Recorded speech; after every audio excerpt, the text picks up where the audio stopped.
నిన్న జరిగినటువంటి కాశ్మీర్లో ఏదైతే ఉగ్రవాదులు చేసినటువంటి మారణకాండ నిరసిస్తూ ఈరోజు తీవ్రంగా ఖండిస్తూ భారతీయ జనతా పార్టీ చిట్యాల శాఖ ఆధ్వర్యంలో ర్యాలీ నిర్వహించి చనిపోయినటువంటి ఎవరైతే టూరిస్టుల మృతులకు కుటుంబాలకు సంతాపాన్ని వ్యక్తం చేస్తూ ఈరోజు పట్టణ కేంద్రంలో ర్యాలీ నిర్వహించడం జరిగింది।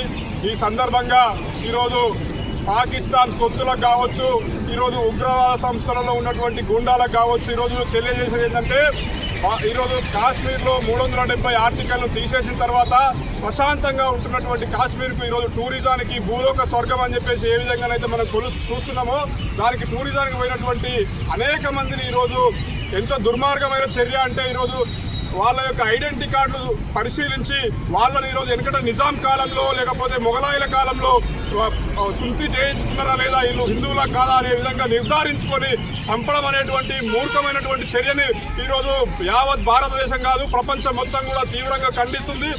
ఈరోజు భారతదేశం తలుచుకుంటే ప్రపంచ పటంలో పాకిస్తాన్ చిత్రపటాన్ని లేకుండా చేసేటువంటి సత్తా ఈరోజు భారతదేశం యొక్క ఆర్మీకి కావచ్చు భారతదేశానికి ఉందని చెప్పేసి ఈ సందర్భంగా హెచ్చరిస్తా ఉన్నాం।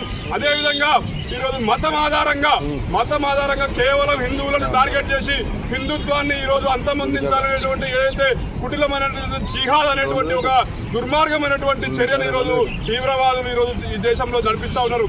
ఇది ఎక్కువ రోజులు కాదు, ఈరోజు గతంలో ఉన్నటువంటి భారతదేశం కాదు ఇది।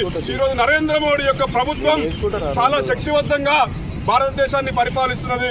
ఈరోజు పిరికి పందల్లాగా ఉగ్రవాదులను టార్గెట్ ఈరోజు టూరిస్టులను టార్గెట్ చేసి ఈరోజు భారతదేశంలో ఉండేటువంటి ప్రజల్ని ఆ యొక్క టూరిజాన్ని అంతమొందించాలి, ఎప్పట్లాగానే మళ్ళీ రాళ్లు రుమ్ముకునేటువంటి కాశ్మీర్ తయారు చేయాలనేటువంటి ఒక కుట్రతోని ఈరోజు ఉగ్రవాదులు పనిగట్టుకొని హిందువులను టార్గెట్ చేసి ఈరోజు చంపడం జరిగింది। కానీ భారతదేశం అతి తొందరలోనే ఈరోజు గట్టికి వాళ్లకు ఈడ్సా జవాబ్ పత్తర్త దేంగి అనే విధంగా ఈరోజు ఎవరు ఊహించని విధంగా భారతదేశం పాకిస్తాన్ కావచ్చు తీవ్రవాదాన్ని కావచ్చు గట్టి సమాధానం చెప్పేసి భారతదేశంలో ఉన్న ప్రజలకు రక్షణ కల్పిస్తారని చెప్పేసి ప్రభుత్వం రక్షణ కల్పిస్తారని చెప్పేసి ఈ సందర్భంగా తెలియజేస్తా ఉన్నాం। భారత్ మాతాకి జై।